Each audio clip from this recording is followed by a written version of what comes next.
Hello and welcome to this Java Complete tutorial series from Mascot Tech. My name is Desalew and I will teach you about the history of Java in this video. Let's get started. Java was started by James Cosman in 1991. And James Cosman, if you guys don't know, he's a Canadian computer scientist, and he started it in 1991. He also had other people, and he used to work in a company known as Sun Microsystems. Before Java was ultimately named as Java, it had two other names. Originally, it used to be called as Oak. The reason is there was an oak tree outside James Cosman's office, and then they renamed it to Green, and finally they called it as Java after Java coffee. Probably maybe they like coffee. I don't know for sure. And Sun Microsystems released Java 1.0 to the public in 1996. So after that, people started using Java as their programming languages or to build some applications and things like that. Before that, Java was primarily used by Sun Microsystems company only.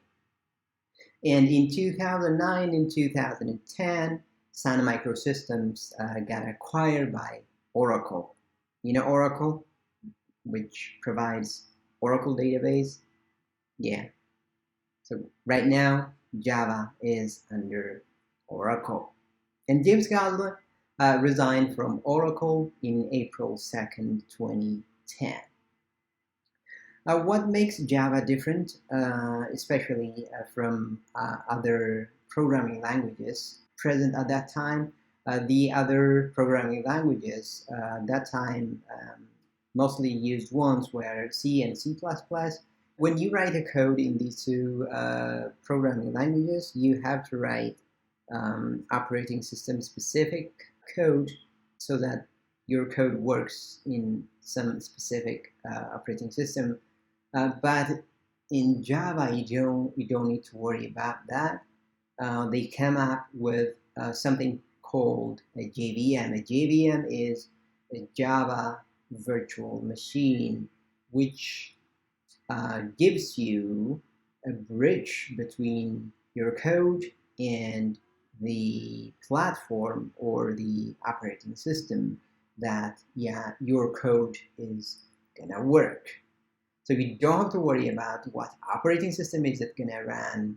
So you just write your code without any dependence on the platform or the operating system, and the JVM will handle operating system specific instructions for you. That is a short history of Java. Don't want to go too much into theory and history, so that is a very brief history of Java. And next, I will show you how to start coding in Java. And we will start installing an IDE. IDE is a development environment that we use to write our code. So we will be doing that in the next video. Thanks for watching, and don't forget to subscribe to this channel if you haven't already, and see you in the next video. Happy coding!